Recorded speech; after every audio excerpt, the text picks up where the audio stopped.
Welcome to the Market Engage Thrive podcast, where we help you navigate the online marketing and entrepreneurial jungle. If you love marketing, automation, and all things productivity, you're going to like it here. And now, here is your host, Sam Piccarello.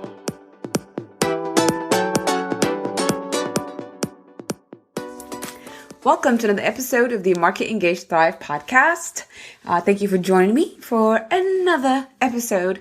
Today, I want to talk about the issue that comes up quite a lot. It's a topic of discussion that comes up and we talk about it all the time. So I wanted to kind of share my thoughts and my process and see, hopefully that'll help you make some changes. So today, we're going to talk about why you don't follow through and how to fix it. I work with a lot of small business owners, solopreneurs. They work from home. Some are fairly green to business. Others have been in business for a while.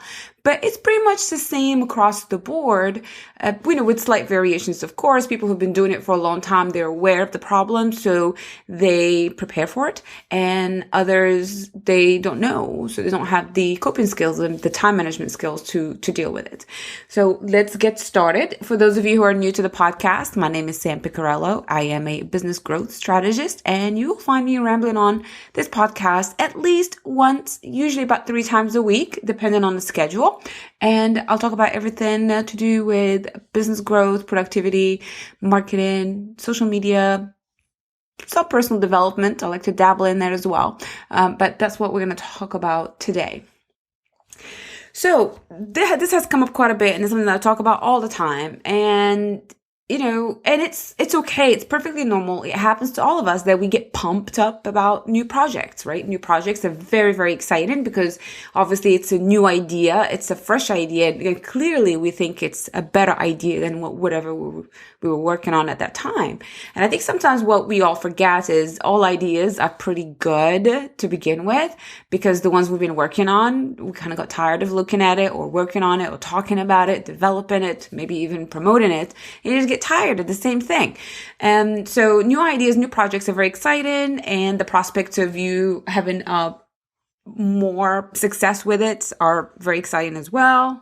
So it's only natural that you would get carried away and get excited. And the projects could be anything to do with work. It could be like a diet. It could be, writing content on a regular basis. It could be, getting in shape, working out, just any kind of habit really. So it doesn't necessarily have to be a work habit or a business project. It could be a lifestyle project. But either way, we're always super committed, right? We get excited, we get committed for the first few days or the first few weeks. And then usually not for 100% of the project. And that's what we're talking about it today, because it comes up quite a bit. And it's annoying, and it's a waste of time, and it's frustrating, and no one is immune to it. It happens to everyone. It's just that some are better at catching themselves before they start the thing than others. And even those who are really good at it, they do fall for it sometimes. They buy into an idea and then work on it, which will end up wasting time, or investing time, whichever way you look at it. It's a waste of time if you don't follow through and finish, of course, but if you do follow through eventually and finish it, then it is investment, and that is perfectly okay. So the follow through really is the ability to finish what you've started, and clearly, obviously, and the problem with it usually is that the enthusiasm tends to wane. And I was guilty of that. And I'll share my experience with you, is that I get excited about things because I'm a creative person. I'm very high energy, and I get bored doing the same thing all the time, like most people do. And so I'm always looking for something exciting, something new to do. So then I will take on something that is super duper exciting. Of course, it has to be, and it's very brilliant. Of course, it has to be. It's my idea after all. And then I would start working on it, and then I will give it 24/7 and then burn myself out on it and then drop it, move on. It does happen. I have a hard drive full of half-finished things that I've done in the past. Now, granted, I have not done that much in, recent months or a little over a year. Been very disciplined with that. But in the past, that was an issue that I had. It was a lot of time, a lot of energy that I invested in things that I just did not finish. So I never really got a return on my investment, which is my time, right? And then also the things that I had to drop in order to focus on that shiny idea. So if you do have a bunch of projects, ideas, products that are just sitting there waiting to be finished, then this is for you. One thing that has helped me stop the kind of cycle of creation and not finishing, the lack of follow through, is realizing that creation is hard work, right? And I think that sometimes we don't do that. So I do that now is when I'm thinking about doing something new, taking on a new project, I think about, okay, it's exciting now. It's fun to research and put it together, but I have to do everything else, right? Even if you're outsourcing some of it, it's still just the creation part. It could be very tasking. And if you're doing everything for yourself, let's say you are releasing a product, for example, and a digital product. And so you have to create the content for the product. You have to have the sales pages up there. You have to have the emails, and then you have to have the promotion plan. How are you going to bring people to buy it? And it's not as simple as, develop a new course, for example. It's a lot of steps, probably for a course to properly go through the process and then build it and then promote it. You're looking at about 100-step process, and it will take you quite a while to put it together. And something as simple as maybe just recording videos for a course. You have to record videos and they have to be edited, right? And then if you need the transcript, and then you have to have the PDF handouts. So it's not as simple as we like to think it is, and sometimes we forget how creating is hard work. It is hard work, even if you're a creative person, if you enjoy the creative process. And, the enjoyable part of the creative process is thinking it up and planning it and doodling and, the concept phase of the idea. That's exciting. But then when you get down to the work, that's when it gets really, really, not much fun. It gets boring after a while. So the idea there really is to, before you start a project, really weigh it up. Right? So you have to think about the return on investment. You have to think about the time commitment. Do you have the time commitment right now? Do you have the time available right now to commit to that project? Will you be able to give it your 100% energy and attention? Or is it just a side project? Is there a time limit, the deadline when you're supposed to finish that project? And, do you obsess with projects? Because there are some people who would just obsess with the projects, and those are the ones that will actually follow through and finish, versus people who jump from one thing to the other.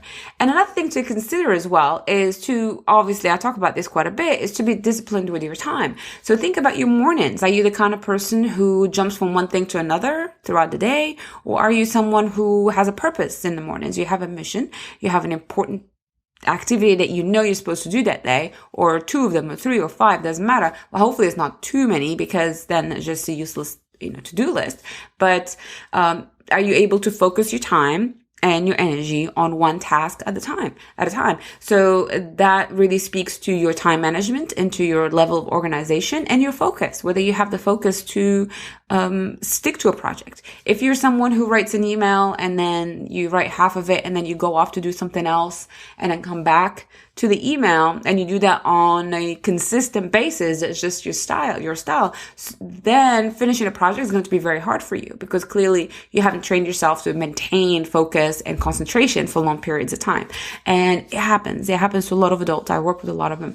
And it's just a matter of really and I shouldn't say just, because it's not easy to retrain how you manage your time, because time, you don't get more. That's one thing you don't get more of. Once you have 24 hours, and once you run out, you run out.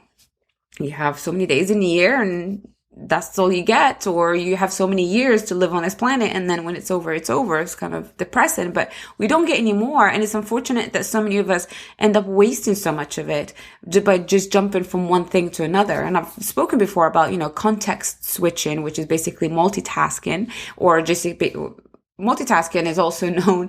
So somebody, who mentioned this? Someone said multitasking is basically, it's doing a bunch of things not very well, right? At the same time. I thought it was brilliant explanation, because that's what it is. You're just doing a lot of stuff, and you're not paying 100% attention to any of it. You're just half doing everything. So think about the creative process, the actual project steps. What's involved? How long is it going to take for you to do? And not only just to do it, but if I'm speaking to online business owners, they create digital products or programs. And then once you create it, you have to promote it. So that's like the biggest part. Really, the creation part of it is not really that hard. It's the promotion, it's the marketing. That's really labor intensive.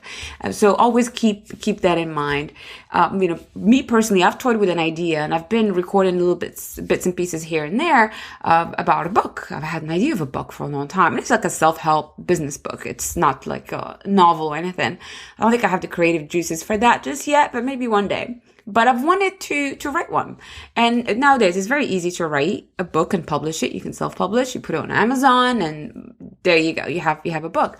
But I didn't want it to be just like a book that I put out there and that's it. I want it to be a book that I can focus on, that I can promote and actually, because for me, the prospect of writing so much, right? Pouring yourself, your heart and soul into this thing. And I know I'm going to tweak it to death and I'm going to perfect it. We'll try not to perfect it, but I know I'll probably try. And before I release it, and then after that, I have to promote it and promote it and promote it. And then I have to ask myself, do I have the time to do that? Do I have the energy to do that? And what's the return on investment right now? For right now, probably it doesn't even fit into my plan, but it is something that I continue working towards, that I continue to give some time to each week so that I can build it out and write it and, kind of build out the book over time. But I will not set aside 3 months just to write a book and then not have a plan how I'm going to promote it, right? So the creation part is fun, but it's the make sure the project is a success. That's the hardest part. And that's the part that we need to dedicate more time to it. So if you believe that you are somebody who has a lot of ideas, a lot of projects that you start, a lot of things that I've worked with clients, they were paying for the time and I was working with them to get them more productive, more organized.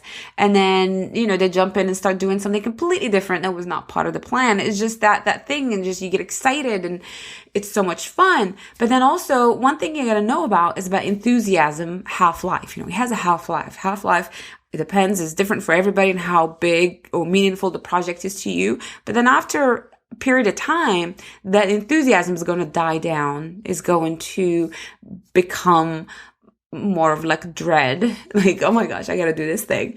And it's less fun. So you keep that in mind, that because we're excited about this new idea, this new thing, that learn from experience. Let your experience teach you that creating projects is hard work, and then your enthusiasm will wane. That's the word I was looking for. Will wane over time, and then you will not be as pumped up about the project. This is especially if you are adding the project or the new thing to an already full plate. If your plate is full, adding another thing to it is probably not a good idea. Most likely it's not a good idea unless you have to take something off of that plate, off of your schedule, to replace it with a new idea. So that is not to say that, all projects are bad projects, all projects are not going to be finished. No, they just have to be, meaningful enough for you. And then they have to be objective. And then you have to be, planned logically, that it makes sense, that it's not just, a passing fancy, as they say, something that got you excited. And then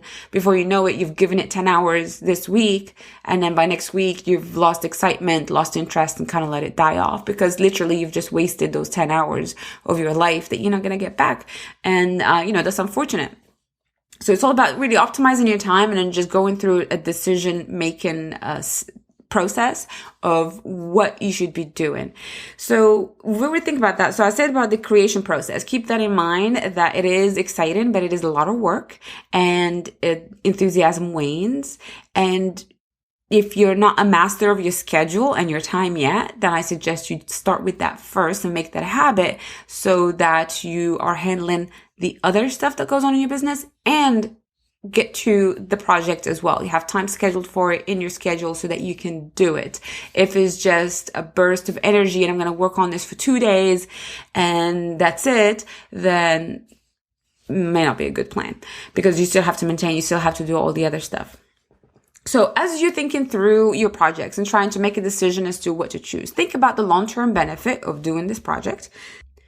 and think about the short-term and the long-term benefits. So what are the short-term benefits and what are the long-term benefits, if there are any? And then I would just take a piece of paper and then write this stuff out.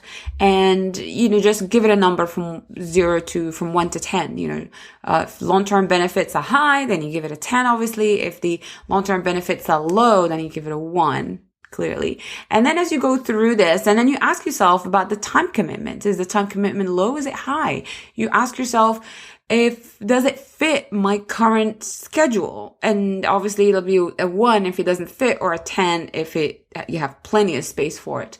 And, you also think about, do you really need it? Is it necessary? And then you rate that. And it's just a way for you just to sit there and systematically go through a decision process before you start doing anything, before you start even considering or researching what it's going to do, who it's for, and what you're going to do with it. And this is anything. It doesn't necessarily have to be like a product or program. It could be anything to do with work, life, lifestyle, relationships, pretty much anything.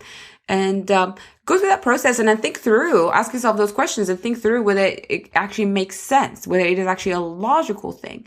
And I think another reason why people act on their ideas so fast is because there's this fear that, it's going to go away. If I don't act on it right now, it's that kind of compulsive behavior. If I don't act on it right now, it might go away or somebody else will go do it. So I'm here to reassure you it will not go anywhere and nobody will do it. Even if they do, they're not you, so it will not be exactly identical. And the way to handle that kind of fear of missing out is to document it. So we're not going to let ideas sit in our heads. Instead, we're going to document them. So every time I have a brilliant idea, they all are, of course, as yours are, all of our ideas are brilliant, is we capture them. So I capture them either in a notebook, or I have Evernote, or I have Trello. Sometimes the idea I think is brilliant today, I write it down, put it somewhere, and then when I look at it, it doesn't even stir any emotion in me after a few weeks have passed, because that enthusiasm, that excitement is not there anymore. And if anything, I'm looking at it with logical and not emotional eyes, right? So that's always a good idea. It's just, you just always capture your ideas and your future projects on paper, or in Trello, or you never know, but just have a place where your ideas are, and that's where they stay, not scattered everywhere. But I've just given you 3 options. So I do notebook, and I also do Trello and Evernote. So I'm a little bit scattered, but it's not that scattered because I know exactly where to find them.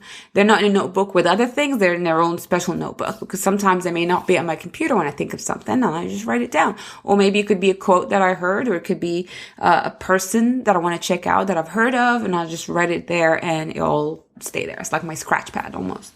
So capture your ideas and then revisit them once in a while and see which ones are, you're ready to implement. So they're not necessarily going anywhere. Maybe an idea that you had 2 months ago, you would look at it today and decide, I could adjust that and I could actually implement it, right? So it doesn't quite go, it doesn't go anywhere. It's just there.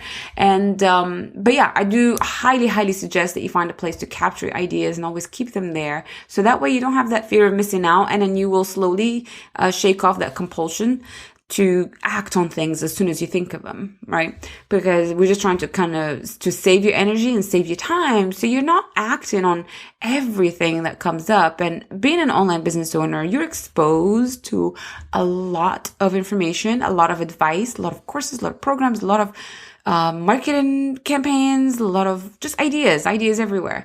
And it's very easy, and I think a huge percentage, especially the new online business owners, that's where they're in that vortex of information, and they're just trying all kinds of different things, and it really robs them of momentum and progress, because doing too many things doesn't get you anywhere. At the same time, doesn't get you anywhere, And I know a lot of you, when we think of something new, we get excited. It's like, oh my gosh, this is the idea. It's going to be so different. I'm actually going to follow through with this one. I'm going to finish this one. I promise me I'm going to finish this one. I'm sure you've been there. I've been there. And often we don't follow through. We don't finish it because we're just not excited about it anymore. So capture ideas and then ask yourself questions. Be your own CEO and pretend that your COO just walked in, or your engineering guy walked in and telling you, hey, I think we should do this. And then go through a process and ask the right questions, because time is an investment, it's a resource. You have money and you have time, and you're about to invest in this thing, in this project, in this product, in this lifestyle, whatever it is you're going to do. So you have to weigh it up and actually, get a proposal, write yourself a proposal, and then go through and then decide if it's actually viable, if it makes sense, if it's the right time. Maybe we should shelve it. And then the bigger question, if it's a product or a service, then who's going to buy it? Too many times we see people create things that nobody buys because they have not validated the idea. They have not spoken to people about it. So maybe when you have your new project, instead of just jumping into action, take the idea, and then go ask your marketplace, hey, what do you think if, and throw it around and see first. So you validate it first before you even act on it. And then once it's validated, then you're going to be your own CEO and COO, and you're going to go through the process and see whether it actually fits in your bigger plan. Because I think often enough that we get sidetracked with all these new projects and ideas because there's no plan, right? We're just kind of making it up as we go. And there's nothing wrong with that. We can make it up as we go, but we've got to have a bigger, at least a vision of what we're supposed to be doing. I start things sometimes and I test them and I decide, no, they're not working. I don't like them, or they don't feel as good to me as I thought they would. And it's your right as your own boss, your own CEO, to drop ideas, to change your mind. It's perfectly okay as long as it makes sense, right, to you and to your audience. So you're not just starting new things all the time and never finishing anything, and then people are watching you. Even if you don't think anybody's watching you, your audience is watching you. You may be one person, but they're watching and they're listening and they're tuning in and they're making judgments based on your actions. So we all have to have a professional, professional facade, I guess you can call it, or professional, run your business the way a business should be ran. And we're not somebody who's going to flip flop and not be consistent, but it's okay to change your mind as long as you've thought through the process or the project before you told people about it to begin with. So you're not changing your mind at the last minute. So I hope that made sense. That was just like a roundabout kind of way. But think about your bigger plan. Think about what is it you're trying to accomplish this year. I have people who say they want to make money this year and they're going to do it through services or products, right? And they're like, okay, what products are you going to sell this year? Oh, I'm thinking this, this, and this. They'll list off 3 or 5 products. Fantastic. Okay. So, and then what else are you going to do with the services? Oh, I'm going to do this and this. And then we talk about a plan and we try to kind of solidify a few ideas and come up with a strategy. That's what I do. But then if we have a commitment for 2 months, 3 months, or 6 months, somewhere down the road, some new products has popped up, just magically appeared, and it was not part of the plan. And it doesn't fit, right? Because we take the ideas and then we put them to a plan and then we try to apply them to a sort of calendar. So that way we have a beginning and a middle and an end, and we look at it in quarters versus just a huge year. But then you bring it in. So we already made a plan. You're going to bring in this new product that we have to find to try to fit it into the calendar, because it's not just about the creation, it's about the marketing. And if you're doing marketing online, if you're doing email marketing, you don't want to promote things, one after the other and completely just kill your list because they'll start ignoring you. You have to have gaps in between. So, I've seen that happen. Working with people like that, it comes up and it's completely natural. And sometimes that's where you have somebody from the outside looking in, like me, just to call you out and, hey, that was not part of the plan. Why are we doing this? And then, just beg them to shelve it. Or we have to go through the plan. And then, obviously if it's a great idea and it's better than what we already had in place, of course we're going to swap it out.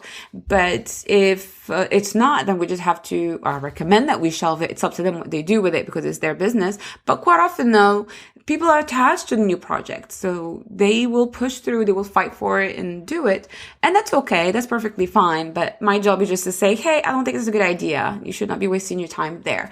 So I've given you some plans, some ideas and how to follow through. But I think the biggest one is to question yourself as if you are your own boss, your own CEO, as if, the boss, you have to justify it to the boss and it has to make sense and not just hold it to your chest as far as just you. Have somebody else kind of listen to the idea that you have, the project idea that you had, and see what their feedback is going to be. Because quite often we're so caught up in what we're doing, we're in this bubble that we're emotional about everything that we do. Everything's brilliant, everything's great. But when we have somebody on the outside looking in, they can give you a more objective judgment, decision, idea, perspective, or feedback. And then also, before you build it, talk to your marketplace and then ask them if, to validate the idea for you. Hey, I'm thinking of doing this. What do you think?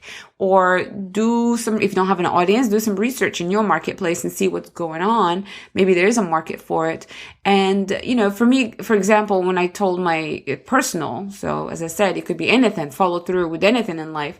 And I have issues with following through with some things. One of them is running, because I don't like running. It's just one of those things. So when I tell my husband, I'm going to run every morning, and then he kind of laughs because he knows that I won't. I'm just trying to talk myself into it, and I will do it for a while. But then there's going to come one morning when I just can't do it because I told myself that I can't because I'm feeling tired.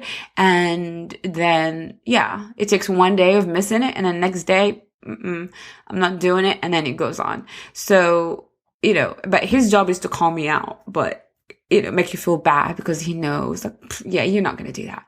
Like, okay, thanks for the support, buddy. But he's right, because I just don't like running, actually. So I decided to just stop really trying. I'll just do exercise, weight, speed walk, hills. I enjoy those. I just don't like running that much. Never really did. And so it's one of those things. But I can lie to myself and say, I want to run a marathon. That would kill me to practice for a marathon, because I just don't enjoy running. I don't enjoy all that bouncing up and down stuff. I just don't enjoy it. So that's just me. But sometimes I do lie to myself, and then I set myself up for that sense of failure. And because that's what happens when you set a goal for yourself and say, I'm going to do this, and then you don't follow through, then you really just gave yourself a horrible sense of failure. You feel like, oh my gosh, I'm such a loser because I don't follow through with my word. I don't do what I said I would do. So then the way we're going to avoid all of that is to make sure that we're working on the right things and then go through a process. And this, I've talked a lot about projects, but I can just talk about just minor things. In the online business world, you have social media and all of this fun stuff. And you see people, they're busy, they have a lot of things to do, and then, I have to do Snapchat. So you go and do Snapchat for a while. Or I'm going to do live video. And they go do that, and they can't follow through. They just can't commit to it. Maybe they haven't even verbally committed to doing it every single day. I certainly don't commit to doing live video every single day, because some days I just don't feel like it. And I'm okay with that. I don't feel like I'm missing out on anything, amazing not to do video every single day, because I'm not a TV broadcaster. And some days I just want to get my head down and just do my work, and I'm perfectly okay to do that. But sometimes we make commitments to ourselves that we don't follow through, or that take us away from what's really important. So to sum this up really is to go through a process and not be so quick to start. And it's similar to hiring, they say, slow to hire, quick to fire. I would like to kind of implement that when it comes to projects that I start. I have to be slow to implement the project, especially if something's going to take away from what I'm doing right now and is going to take up a lot of time. Then I have to be very particular and very detailed when it comes to my decision. And then find the decision process for yourself. So we're not just acting on it, and it's not just us. Bring the outside world in to give you their idea. It could be a spouse or a close friend or a colleague in your space. And then you share the idea with them and see what they think. And then get feedback. And of course, try to validate it through your marketplace first before you start working on it. And and then just go through the thing and be harsh, right? Be a tough CEO, be a horrible boss who's going to make you beg and plead to get the idea passed and get it implemented. And then before you know it, you're going to become better at it. You're going to become at making decisions. You're going to become better at distinguishing between, just enthusiasm, shiny object, and something that actually makes sense for your business. And if you're new, it's going to take you time to get used to what really works, to know what really works in your business. And I think that's one of the issues as well, is that people are experimenting. You experimenting with too many things. You're never quite given something long enough to work for you, because you're jumping from one thing to the other. So I hope this helps. I hope you've enjoyed this, and I'll be back a little bit later with some more goodness. If you've enjoyed this, please do make sure that you do leave a review, because it helps us rank a little bit better on iTunes, and then more people can find, and then I get to have more company on the episodes. So I do appreciate it, and I will be back again in next episode, probably right after this one. And thank you so much for being there. If you want to learn more about me, you can find me on my website, sampiccarello.com. And you can also find me on Twitter, same name, or on Instagram. I've been hanging out on Instagram lately, doing some more pictures. So I'm trying that out for now.